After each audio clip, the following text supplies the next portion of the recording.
ఇటువైపున అటువైపున వేలాది మంది మా తెలంగాణ ఆడబిడ్డలు ఇక్కడికి వచ్చి మా లక్ష్ములందరూ మా ప్రభుత్వాన్ని ఆశీర్వదించడానికి వాళ్ళందరూ ఇక్కడికి రావడం జరిగింది.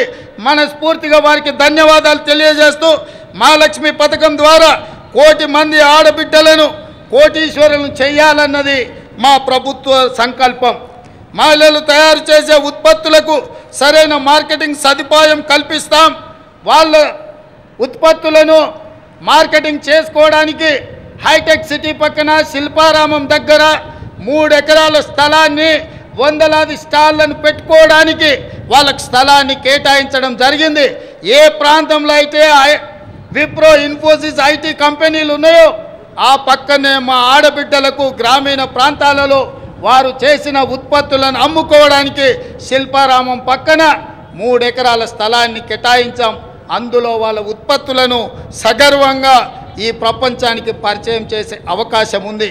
ఆ విధంగా మా ఆడబిడ్డలను పారిశ్రామికవేత్తలను చేసి కోటీశ్వరులుగా మార్చాలనే సంకల్పం మా ప్రభుత్వం తీసుకున్నది. మా ఆడబిడ్డల ఆశీర్వాదం మాకు ఎప్పుడు ఉండాలని నేను వారికి విజ్ఞప్తి చేస్తున్నా.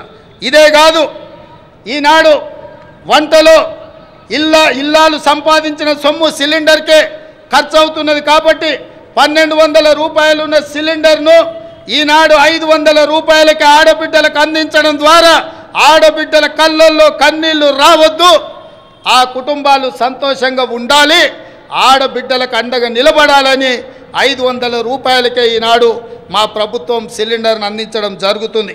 అదేవిధంగా మిత్రులారా, తెలంగాణ ముందు పలు సవాళ్లు కూడా ఉన్నాయి. ముఖ్యంగా కృష్ణా గోదావరి జలాల్లో మన వాటా లెక్క తేల్చాల్సిన అవసరం ఉంది. 10 ఏళ్ళైనా నీటి పంపకాలు జరగలేదు. కేంద్రంపై ఒత్తిడి తెచ్చి త్వరగా నీటి వాటాలు సాధించుకొని సాగునీటి ప్రణాళికలు సమర్థవంతంగా అమలు చేసుకోవాలన్నది ప్రజాప్రభుత్వం యొక్క ఆలోచన. హైదరాబాద్ ఉమ్మడి రాజధానికి ఈ రోజుతో కాలం చెల్లింది. ఆంధ్రప్రదేశ్లో ఆస్తుల విభజనకు సంబంధించి ఈ సమస్యలను సాధ్యమైనంత త్వరగా పరిష్కరించుకుంటాం. అదేవిధంగా మిత్రులారా, తెలంగాణ ప్రపంచానికి ఒక దిక్సూచి కావాలి. విశ్వ వేదికపై తెలంగాణ విజయ పతాక సగర్వంగా ఎగరాలి. పల్లె కన్నీరు పెడుతుందో అని ఒకనాడు ఆవేదనతో పాడిన తెలంగాణ పల్లెలు ఇకపై పచ్చని పైరులతో, పాడి పంటలతో, రైతుల ముఖాలలో చిరునవ్వులతో వెలగాలి. ఒకనాడు పొట్ట చేత పట్టుకొని పట్నంకు వచ్చిన యువత రేపటి నాటి ప్రపంచానికి మన సత్తా చాటే శక్తిగా మారాలి. తెలంగాణ ఇతర రాష్ట్రాలతో కాదు, ప్రపంచంతో పోటీ పడుతుందని నిరూపించాలి.